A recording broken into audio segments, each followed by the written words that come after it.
You, Book 101 is all about the books that are read for the last 40 years. And today I have my special guest.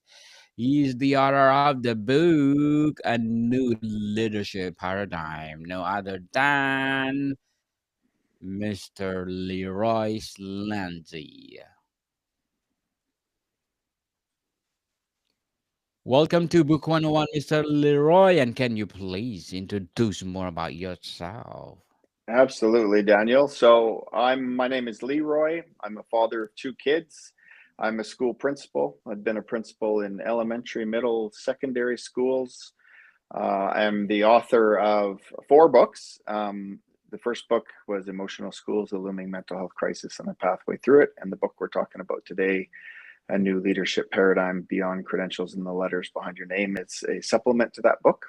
Um, these both of these books, or all the books I've written, are for parents and people who work in the education system, and with the ultimate goal of trying to develop kids with strong character and good work ethic. Strong characters indeed, Mr. Leroy Slanzi. Thank you so much for sharing your knowledge, your wisdom to the world. What inspired you to challenge the conventional emphasis on credentials and titles in leadership? Well, I think the biggest thing that most of us who work um, are aware of is that there's a lot of times that we have bosses or people who are in leadership positions who've gotten these positions because of the credentials, because of having a doctorate or a master's degree. And even though they have those credentials, what I've found over the years is that, very few leaders that I've had are actually good leaders. And, and so I wanted to challenge the notion that just because you have letters behind your name doesn't make you a good leader. And leadership comes from strong emotional intelligence and good awareness of your staff, understanding what it means to have relationships and being a servant, and being someone who has the instructional leadership as well, so you can guide your staff to greatness and to do good things so they can excel individually and for wherever they work, the company they work for. And in this case, it would be school districts. Greatness indeed. So, Mr. Leroy, how do you define a new leadership paradigm and why is it urgently needed in today's world? Because I think there's this notion out there, or at least it's old school notion, that seems to be rearing its ugly head again. That what, authority based leaders are the way you need to do it, and it's more punitive. It's more my way or the highway kind of ideals in terms of leadership. And people will talk like they're strong leaders and that they collaborate and they communicate and they have strong relationships. But ultimately, people's egos get in the way of them being the right kind of leader for people. And true leadership is about being a servant, even though you're the head of the ship, or the captain of the ship, or the president of the company. uh, you know True leadership comes from being able to serve the people underneath you, so they want to work harder for you and for your company. My dad, when I was younger, he told me that, as a leader, if there's a hole to be dug and there's only one shovel, you do not allow your employees to grab that shovel first. You should grab that shovel and start digging before they have the opportunity, so they see how hard you will work for them. And in turn, they'll want the shovel just as bad, and they'll dig the hole deeper and faster than you can, because they see that you're going to be by their side and that you're going to be with them every step of the way, regardless of how arduous or difficult the situation will be. And that's the leadership paradigm that I believe we need in today's business, because the people that work for us are very bright, very smart, and um, can far excel what we do as leaders if we just let them. Very well said, Mr. Leroy. Beautifully articulated. What core misconceptions about leadership credential does your book aim to dismantle? I think the biggest thing is there's this, there's this debate between management and leadership, and leadership is a mixture of both. You have to be, structurally sound in your company or your school district. You have to be instructionally sound. You have to be relationally sound, and you have to be able to go back and forth between having good, strong structure, good, strong organization, and strong relationships and strong abilities to be a servant leader, all of which accompanies a strong ability to have emotional intelligence. So that way you're socially aware of everybody in your building, and so that you're also independently aware of who you are, and so that way you can manage your emotions and the emotions of your staff, so that way you can increase productivity to the best um, uh, to the best of your abilities. And I think the better that you are at being emotionally intelligent and leading from a place of emotional intelligence where you're personally and socially aware, the stronger your schools, the stronger your school district, the stronger your company will be.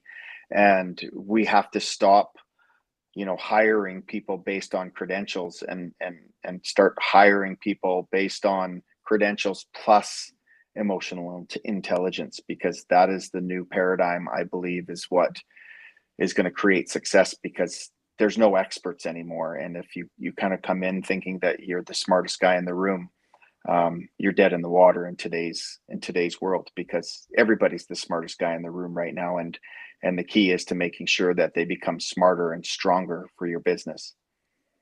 Smarter and unique. Can you share a personal or professional experience that solidify your belief in leadership beyond titles?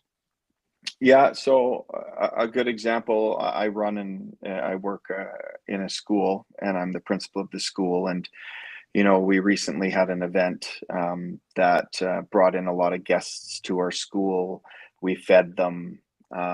We had to organize presentations, and they were doing performances as well. And so instead of just being the guy on the microphone, emceeing the event, doing the welcome, and being the grandstander, the face on the day, I was behind the scenes, sweeping the floor, helping in the kitchen, running around doing whatever my teachers needed me to do to make sure that they were able to stay organized and structured in their day, because ultimately they are the ones who are putting most of the work in. So my job as a leader is to be behind the scenes and not the face, and not take credit for anything they've done, but to make sure that they excel, so in the public eye they look like they're amazing. And that's where it feels good for me as a leader, being able to have my staff, you know, be on the podium, and me, being the guy that is sweeping the podium off so it's clean for them, so they can be successful, which in turn creates a positive culture and a very strong, successful school. Mr. Leroy, what traits or skills should define a leader in your view, and why do they overweigh formal qualifications? I think that the biggest and the most important skill that a leader can have is understanding their own ego.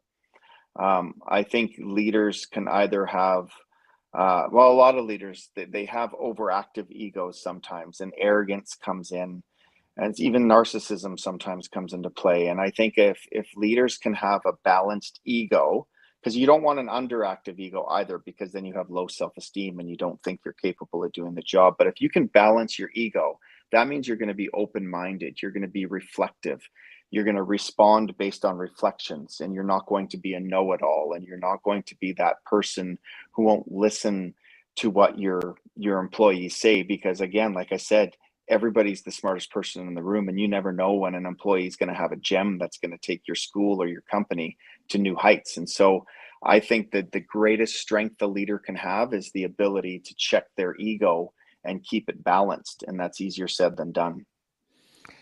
Very well said, Mr. Leroy. Very well said. And what are the practical steps can aspiring leaders to take develop themselves beyond chasing titles or degrees? Um, I think, besides get because you're not going to get your foot in the door without having a degree or having the letters, right? That's going to be the criteria to getting those jobs. But I think the key is just because you have the letters, it doesn't mean you stop learning. And I find or have found in my past 25 years is that the more I observe, the more mindful I am of other people, and the more I listen, the more I'm going to grow. And so, as a leader, your job is to self reflect every day. So, if something during the day was tough or easy or brought you joy or brought you sadness, you need to reflect on those moments and analyze them and go back and try to, in your mind's eye, go back and observe what happened and reflect and try to be better and ask questions. You know, that need to be asked of yourself and of the people around you to figure out what went wrong or what went well. And I think that's the key, is that you can't just hang your hat on your PhD and think I have a PhD so I know all and I don't have to grow. And I think that's the biggest thing, is that you have to continually practice mindfulness. And if you're continually practicing mindfulness, you're going to continually grow as a leader, which in turn is going to grow your school and your company into a place that's full of positivity, and it's going to be a strong culture, which is going to lead to increased sales and increased student success and whatnot. It's a domino effect. Indeed. So, what's the most surprising research or case study you encountered while writing this book? I think the one thing that really stands out for me is the data around when people don't feel valued in their workplace. And you can see a strong correlation in the data between people who are undervalued in the workplace and their productivity and their happiness. And the data clearly shows that the more happy and empowered somebody is in their job, the better they're going to perform. Study after study after study shows this correlation. And I had a boss a long time ago when I first started out as a vice principal. This was probably 15 years ago. And he told me that if you don't have one staff member mad at you a day, you weren't doing your job. And at the time I kind of was like, what the hell are you talking about? And now I'm like, I think to my head, the guy was an idiot. Um, why would you want a staff member upset with you? I mean, your staff is going to get upset with you at times because you do have to make tough decisions, and that's going to happen. But to deliberately do that is wrong. And the studies show that the more empowered and the better your employees feel about their job and wanting to go to work in the morning, the more productive they're going to be and the more successful your company is going to be. And I've been in those shoes. I've had those jobs where just pulling into the parking lot, my stomach's in knots because I don't want to be there. And then I've also been in places where I can't wait to wake up in the morning to get to work. And when I feel good about my work, the better I'm going to do and the more productive I'm going to be for my employer, right? Yes, indeed. What chapter or concept in the book do you think will provoke the most debate and why? You know what? It's not one concept. It's so I have there's five pillars in my book that I isolate, and I talk about each pillar on their own, but it's the symbiotic relationship between all five of those pillars. And I think that's the hardest part, is that there's a lot of leaders who are good in, for example, in structural leadership, or they're good in organizational leadership, or they're just good in relational leadership. And the message that I'm trying to portray and the lesson that I'm trying to teach is that you can't put all your eggs in one basket, and that that through self-reflection you're better off learning about your weaknesses and your strengths, so that way you can symbiotically work between all five pillars at the same time, encompassing that emotional intelligence and that balanced ego. Because if you do that, you can build collective capacity. And so I think it's an underlying message that, the stronger you get in terms of your emotional intelligence, and your ability to balance your ego allows you to be more personally and socially aware, which is going to allow you to build your company. And that's the hard part, I find, is that when people read my book, I think they do all those things, and they don't. And the key is to always self reflect and being mindful about how your day went. And it's not just a look back at your year. You should be reflecting every day to see where you fit in terms of that scale and productivity on each pillar. And I think that's the key, is symbiotically being at the top of your game in every one of those pillars, not just one or two. And that's that debate between being a manager and a leader. It's about mixing them both together and continually doing that and getting better. And that's what I push in that book, is you have to be all of it. You can't just be one, you know. What advice would you give to someone feeling stuck in a credential driven career path? It's funny, in my profession, a lot of times there's backroom deals that happen. There'll be a job posting, and you have all the credentials, you have all the experience and everything, for that job, and you'll apply for it, and you won't even get an interview. And you find out later that there was a tap on the shoulder, that somebody wanted somebody else in the position, and you don't get a fair shake. And I think, some of it is paying your dues and getting the experience, and building your reputation.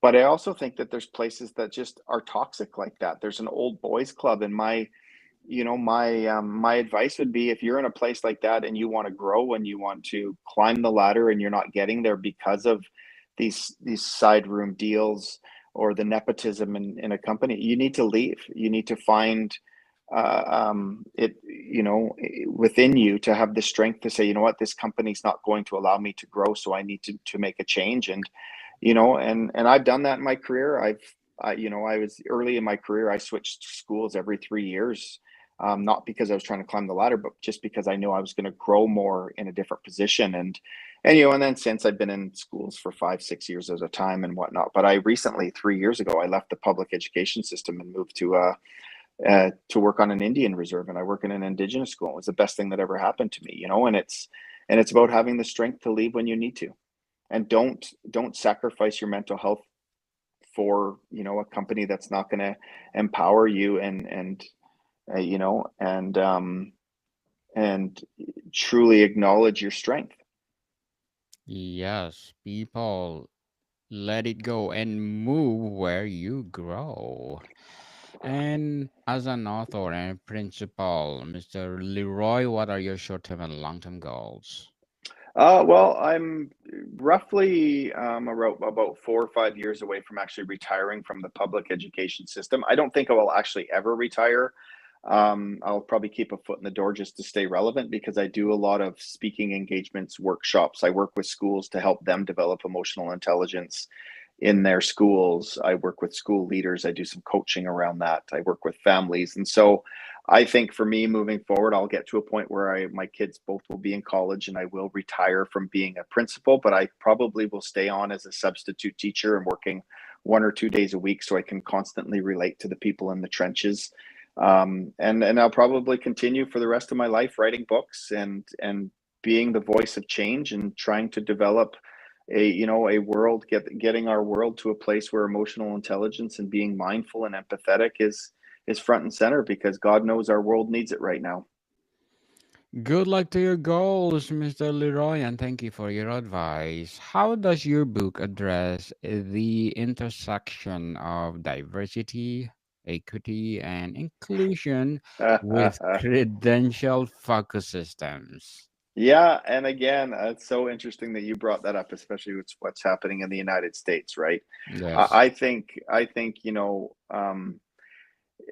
that this is kind of a loaded question, but I honestly, you know, the first things first is people apply nowadays. But it's funny, I had a lady bring me a resume, actually handed it to me, came into the school. That hasn't happened in 5 years, where I've seen a resume attached to it, and it was probably the most wonderful thing. That's like, because I right away, She was an Indian lady, just immigrated to Canada recently, and right away I sat down and she had an interview, not because it was a formal interview, but we talked, and I think that was a beautiful thing, and I think, you know, in terms of people wanting good people, I think that matters. And you know, you want to talk about diversity and equity. So this person who walked in with the resume, not only was she a woman of color because she was from India, she's also a woman, and that's what equity and diversity is about. And I, you know, it's important for me to hire the best person for the job, regardless of gender or ethnic background. And um, I think that's important to do if you want to have success. And I think at the end of the day, if you have a company and you want to make money, or if you have a school and you want your kids to be successful, you hire the best person for the job, regardless of gender or skin color or ethnic background, and you go from there. And like I said, I work on an indigenous school. I work on an Indian reserve, and I'm not indigenous. And they hired me as a white guy running a band school. And right there, I'm a diversity hire myself because I'm not indigenous. And I couldn't be more grateful that they took a shot at me and allowed me to learn about their culture and their traditions, and become a better leader. Mr. Leroy, we salute you for being a leader in our time.